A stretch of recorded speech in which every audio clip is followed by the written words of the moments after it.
Hello అండి. అందరికీ నమస్తే. ఈరోజు నేను నీలి మేఘాలలో ఛానళ్ళ నుంచి ఒక మంచి పుణ్యక్షేత్రం గురించి చెప్పటానికి మీ ముందుకొచ్చేసాను. ఆ క్షేత్రం పేరు భీమారామం సోమేశ్వర స్వామి వారి దేవాలయం.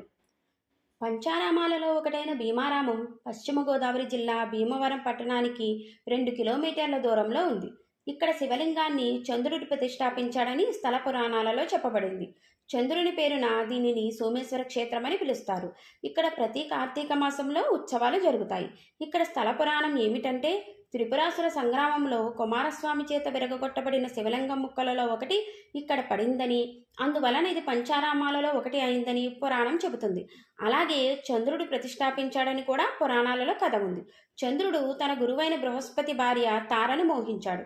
గురువు భార్యను మోహించిన పాపానికి ప్రాయశ్చిత్తంగా చంద్రుడు ఈ శివలింగాన్ని ప్రతిష్ఠాపించాడని విశ్వసిస్తారు. చాళుక్య భీముడు ఈ దేవాలయానికి ప్రాకారాలను, గోపురాన్ని నిర్మించాడనడానికి చారిత్రక ఆధారాలు కనిపిస్తున్నాయి. అందువలన ఇది భీమారామంగా పిలువబడుతుంది. ఇక్కడ శివలింగం చంద్రుడు ప్రతిష్ఠాపించాడు కనుక సోమేశ్వరం అని కూడా పిలుస్తారు. ఇక్కడ ఆలయ విశేషాలు ఏమిటంటే, దేవాలయంలో శ్వేతవర్ణంలో కనిపించే శివలింగం క్రమంగా అమావాస్య వచ్చేసరికి ఊదా లేదా గోధుమ వర్ణానికి మారిపోతుంది. తిరిగి పౌర్ణమి వచ్చేసరికి యథాతథంగా శ్వేతవర్ణంలో కనిపిస్తుంది. దేవాలయంలోని లింగం చంద్రునితో ప్రతిష్టాపించిన చంద్రశిల కనుక ఈ మార్పులు కలుగుతున్నాయని అంటుంటారు. ఈ దేవాలయం 2 అంతస్తులుగా ఉంటుంది. ఆదిదేవుడు సోమేశ్వరుడు కింది అంతస్తులో ఉంటే, అదే గర్భాలయం పైభాగాన ఉన్న 2వ అంతస్తులోని గర్భాలయంలో అన్నపూర్ణాదేవి ఉంటుంది. ఆలయము ముందు కోనేరు ఉంటుంది. ఈ క్షేత్రంలోని చంద్రపుష్కరిణిలో స్నానాలు చేస్తే పాపాలు పోతాయని భక్తులు నమ్ముతారు.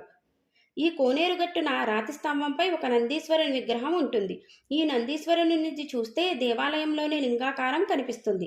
అదే దేవాలయం ముందున్న రాతిగట్టు నుంచి చూస్తే శివలింగానికి బదులు అన్నపూర్ణాదేవి కనిపిస్తుంది. ఆలయ ప్రాంగణంలో మొత్తము 5 నందులు ఉండటం వలన పంచనందీశ్వరాలయంగా ఈ ఆలయానికి మరో పేరు ఉంది. దేశంలో ఉన్న స్ఫటికలింగాల్లో ఇది ఒకటి.